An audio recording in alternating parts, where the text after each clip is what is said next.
Journey করছি Bangladesh rail sell সিটিতে। তো একটা বিষয় আপনাদেরকে দেখাইতে চাই, এখানে দেখেন সবগুলো ফ্যান চলতেছে, এখানে ফ্যান চলতেছে, এখানে ফ্যান চলতেছে।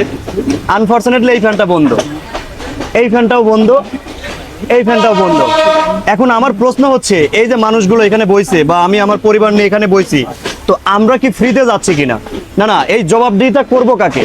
এখানে তো যে কোনো একটা পার্সন থাকতে হবে যে আমি ওনাকে বলবো যে ভাই আমার প্রবলেম, আমার ফ্যান চলতেছে না, আমি কি ফ্রিতে যাচ্ছি? এই বাংলাদেশ রেল কি আমাকে ফ্রিতে নিচ্ছে, নাকি আমি পর্যাপ্ত টাকা দিয়েছি? তো আমি যখন টাকা দিয়েই যাব, তখন আমার ফ্যান কেন বন্ধ থাকবে? আর এটা আমি কাকে বলবো? এখানে বলার মতো কেউ নাই, দেখার মতো কেউ নাই। না না, এখানে এখন প্রশ্ন আসতে পারে যে হাশেম ভাই, এত এত ফ্যানের মধ্যে আপনার ফ্যানটা তো বন্ধ থাকতেই পারে, কেন ভাই আমার ফ্যান বন্ধ থাকবে? প্রয়োজনে এই ট্রেন চালু করার আধা ঘন্টা আগে প্রত্যেকটা ফ্যান চেক দিবে যে ঠিক আছে কিনা, এখানে কোনো প্রবলেম আছে কিনা এটা দেখতে হবে। আমি প্যাসেঞ্জার, আমার ফ্যান কেন বন্ধ থাকবে?